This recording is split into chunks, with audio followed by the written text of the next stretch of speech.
नमस्कार friends. ADL society Jamshedpur की वो सबसे प्राचीन सोसाइटी जो सभ्यता, संस्कृति और शिक्षा में सबसे बेहतर काम करती है। आज हमारे बीच जो दो महानुभाव मौजूद हैं वो हैं गुरुनाथ राव जी और मज्जी रवि जी। ये दोनों भी वो सोसाइटी से वर्षों से, दशकों से जुड़े रहे हैं और काम किया, और इनका कहना है कि मैंने एडीएल सोसाइटी के लिए बहुत बेहतर काम किया और बेहतर तरीके से एडीएल सोसाइटी को सर्व करने के लिए एक टीम बनाई और एडीएल सोसाइटी के भविष्य को बेहतर और बेहतर करने के लिए विजन बनाया। लेकिन आज कुछ बातों को लेकर इनके मन में सवाल आ गया है और वो सवाल को हल करना इंडिया टीवी ऑनलाइन की एक जिम्मेवारी है, क्योंकि मीडिया चौथा स्तंभ होता है। गुरुनाथ जी, एडीएल सोसाइटी एक बहुत प्राचीन सोसाइटी है, बहुत पुरानी सोसाइटी है, और ये सोसाइटी की चुनाव या उस सोसाइटी की तरफ से कुछ भी काम किए जाते हैं तो जमशेदपुर का लगभग लाखों लाख लोग उसको देखते हैं, उससे इंस्पायर्ड होते हैं। लेकिन आजकल चल क्या रहा है, आजकल क्या परेशानी है जो आप लोगों को बताना चाहते हैं? क्या प्रॉब्लम है जो आप लोगों को कहना चाहते हैं? नमस्कार। देखिए, क्या प्रॉब्लम है? प्रॉब्लम कुछ नहीं है, प्रॉब्लम ईश्वर राव में है। ईश्वर राव एक अनैतिक आदमी है, उनको कोई संविधान के बारे में ज्ञान नहीं है, कोई संविधान नहीं मानना मांगते हैं। उनसे आंध्रा एडीएल सोसाइटी का फुल फॉर्म पूछिए तो नहीं बता पाएंगे। उनको एसडीओ मैडम पूछिए कि आंध्रा एडीएल सोसाइटी क्या है, क्या एक्चुअल क्या है, तो बताएं कि एडीएल सोसाइटी है, वो स्कूल चलता है एक हिंदी मीडियम इंग्लिश में, ये ज्ञान इनका इतना ही है। तब हमने बताया ADL societies Andhra dramatic and literary society, क्योंकि मेरे बाप दादा ने इसमें ईटा जोड़े हैं, इनका परिवार से कोई नहीं थे और हमारा पूरा परिवार यहाँ पढ़ा। जोर से बोलते हैं बात। तो हमने बताया। उसके बाद इनके जो है टीम के जितने आदमी हैं, तेलुगु समाज में हमारा सोसाइटी में तेलुगु बोलना चाहिए, जानना चाहिए। इनका पूरा कमेटी में सब आदमी से किसी से बोलिए लिख देगा 4 लाइन, कोई नहीं लिख पाएगा। और ये जो चाहते हैं कि मेरा वर्चस्व जमा जाए, ये है मिस्टर वाई ईश्वर राव, पी सिमाद्री राव, एनवीआर मूर्ति, सीएच रमना, पेंटकोट रवि कुमार। ये स्तंभ 5 है। इनको क्या है कि आर्थिक मजबूती दिखती है टाटा से। ये मजबूती किसने बनाया? हमने बनाया। इन किसी का कंट्रीब्यूशन नहीं है। इस स्कूल को, हिंदी मीडियम का स्कूल है ये, हिंदी मीडियम हमारे पूर्वज बनाए हैं, ईटा जोड़ के अपने से जो है श्रम दान करके। इन लोगों को किसी को पता नहीं है इसका बैकग्राउंड। जब इंग्लिश मीडियम बनाए, एफिलिएशन नहीं हुआ, उसको एफिलिएशन हमने करवा। मिस्टर माधव सिन्हा, जिसका नाम इन लोग कोई नहीं जानते हैं, वो आईएएस है, नॉमिनेटेड एमएलसी थे 1956 में का, जो स्ट्राइक के समय एसडीओ थे यहाँ, और उनका योगदान है जो हमारा स्कूल का एफिलिएशन करवाए। उसके बाद में दिल्ली में जो है mister Balmuchu and mister Pradeep Sahay, इन लोगों जो ने हम लोग का स्कूल का एफिलिएशन कैंसिल हुआ। हम लोग रोज रांची जाते थे और हमारे कमेटी में जैसे हम लोग मज्जी रवि थे, हम थे, बड्डू था, उसके बाद रमेश नायडू जी, श्रीनिवास राव एक्स ट्रेजरर थे, दिवंगत मिस्टर एलआर राव, ये सब आदमी। इनको किसी को हिस्ट्री ज्योग्राफी मालूम नहीं है। इनको खाली अभी दिख रहा वहाँ पैसा है कि हम हॉल बना लें, कमा लें, किताब से कमा लें। और बच्चे को क्या एजुकेशन हम दे रहे, इतना पैसा जो है हम बच्चा से ले रहे हैं। बच्चे से पैसा लेते हैं, किताब जो है हम बिक्री करवाते हैं, उससे कमीशन लेते हैं। कितना कमीशन ले रहे हो, क्यों ले रहे हो? इसके पहले वाला कमेटी पर जो ये लोग आरोप लगाए थे, वो कमेटी वाले लोग पैसा नहीं लेके काम करवाने लगे, तो इनको हो गया दर्द कि भाई तो काम करा ले रहा, तो बंदर बांट हो नहीं रहा है। तो अब ये क्या है कि आरोप पर प्रत्यारोप लगाए।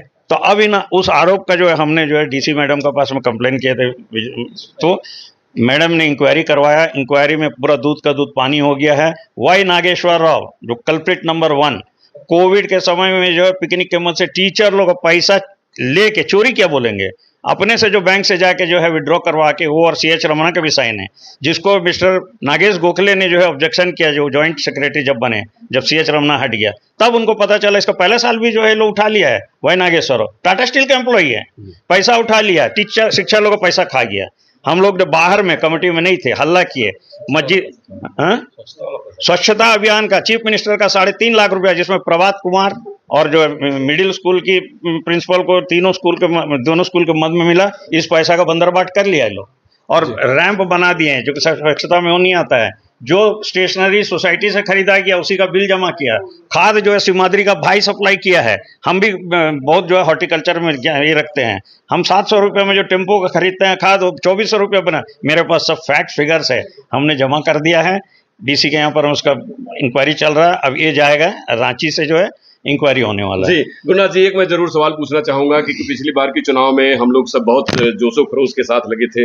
आपकी भी टीम लगी थी, वाई ईश्वर राव की भी टीम लगी थी, और आप एज ए जनरल सेक्रेटरी आपने चुनाव आप जीते भी थे, लोगों को मैंडेट मिला था, और उनकी टीम के भी बहुत सारे सदस्यों ने जीता था। उनके तो टीम के सभी थे। तो आपके अलावा उनके टीम के लोगों पर एडीएल सोसाइटी के जितने मेंबरान हैं उन्होंने भरोसा किया, उनको वोट दिया, उनको जितवाया, आपके ऊपर भी भरोसा किया, आपको जितवाया, लेकिन बीच में क्या गड़बड़ी आ गई कि सोसाइटी के गड़बड़ी यही हुआ। पहला दिन हमने जो है इनको पहले दिन बोला है कि एडीएल सोसाइटी का रजिस्ट्रेशन अभी तक जो है रजिस्ट्रार ऑफ सोसाइटी के पास कदमा एरिया का रजिस्ट्रेशन शिफ्ट नहीं हुआ, उसको कराना मेरा प्राथमिकता है। हमने लिखित है मिनट्स है कमेटी में। उसके बाद हमने बोला है कि भाई आप जो है टाटा स्टील से एमओयू किए हैं हॉल बनाने के लिए, हम लोग टाटा स्टील को रिक्वेस्ट करेंगे, गलती हमारी है, मेरा एक्स प्रेसिडेंट वाई ईश्वर राव की गलती है, वो गलती जान के किए हैं क्योंकि उनको ठेकेदारी करना था। उन्होंने क्या किया है कि मेरे पास चिट्ठी है, जो चिट्ठी वो लिखे हैं, mister Ruturaj Sinha chief administration थे उस समय, वो बोले कि हमको बताइए जल्दी से कि हॉल का कितना ठेकेदारी करना था। उन्होंने क्या किया है कि मेरे पास चिट्ठी है, जो चिट्ठी वो लिखे हैं, mister Ruturaj Sinha chief administration थे उस समय, वो बोले कि हमको बताइए जल्दी से कि हॉल का कितना स्क्वायर फीट होना चाहिए। इन्होंने बोला मैं फ्राइडे तक बताऊंगा। फ्राइडे से लेके मैंने वो फ्राइडे आया नहीं उनको, और उसका डेट है, लेटर में अंकित है, और वो उनको बताया नहीं है। तो कंपनी का अपना हमारा एक कानून है, उस कंपनी में हम भी काम किए। हम लोग एक होता है कि बोर्ड से अप्रूवल होता है कि इतना समय परिधि में आपका काम खत्म करना है। हाँ, तो खत्म हो गया। उसके बाद में जो वो लोग मना कर दिए एज पर रूल, तब इनको फायदा हो गया कि आपने कराना। फिर भी टाटा स्टील सहयोग करने के लिए तैयार था, लेकिन ये सहयोग लेना नहीं मांगते हैं। अपना शॉर्टकट में जो है एक विनीत सिन्हा जो है आर्किटेक्ट है, उनको जो है डायरेक्ट होगा इनसे, जिसको कंपनी ने इंट्रोड्यूस किया। तो ये सब गलत, आपका कहना है यही सब रोकने के लिए किया। तो इन लोग जो सब मिलके हमको जो डराए, मारने पीटे। तो हमने एसपी के पास में 19 सितंबर 2022 को कंप्लेन किया। थाना में बोला कि ईश्वरराव को बोला गया कि आप लोग जीत के आए, अच्छे से काम के सही नहीं है। तो मेरे पर दबाव बनाया, बोला विड्रॉ करो, कंप्लेन हम नहीं किया। यही कारण है मेरे को हटाए, जो इसका अधिकार नहीं है कॉन्स्टिट्यूशन के, जो कि इंक्वायरी रिपोर्ट में भी लिखा हुआ। गुरुनाथ जी, ये आरोप प्रत्यारोप की लगातार दौर चलती आ रही है, लेकिन दुख इस बात का है कि एडीएल सोसाइटी सफर कर रहा है, चाहे आपके तरफ से आरोप हो या उनके तरफ से आरोप हो, सोसाइटी सफर कर रही है। मैं मज्जी रवि जी से जानना चाहूंगा कि आप सोसाइटी के जनरल सेक्रेटरी के तौर पे सोसाइटी को बहुत सर्व किया है, सोसाइटी को नजदीक से देखा आपने, क्या ऐसी कोई बीच का रास्ता निकाला जा सकता है जिससे हमारी सोसाइटी वही वैभव प्राप्त करे जो आज से पहले उस सोसाइटी का था? क्योंकि वो सोसाइटी को देखकर हजारों लोग अपने जीवन में बेहतरी लाते हैं, और वहां से पढ़े लिखे बच्चे पूरी दुनिया को सर्व कर रहे हैं। तो क्या उनके मन में अच्छी छाप छोड़ी जा सकती है? क्या रास्ता निकाला जा सकता है? सबसे पहले मन का सोच को बदलना होगा, संवैधानिक तरीके से चलना होगा, कुर्सी का मोह को छोड़ना होगा, अगल बगल का बात सुनना बंद करना होगा। ये सब अगर लेन देन सब ये सब मोह छोड़ देगा, ऑटोमेटिकली आदमी काम करेगा। उनका ध्यान रहे कि शिक्षा का स्तर ऊंचा बढ़ाएं, तो ऑटोमेटिकली जो है डेवलप होगा, आदमी का आकर्षण होगा, नाम अच्छा होगा।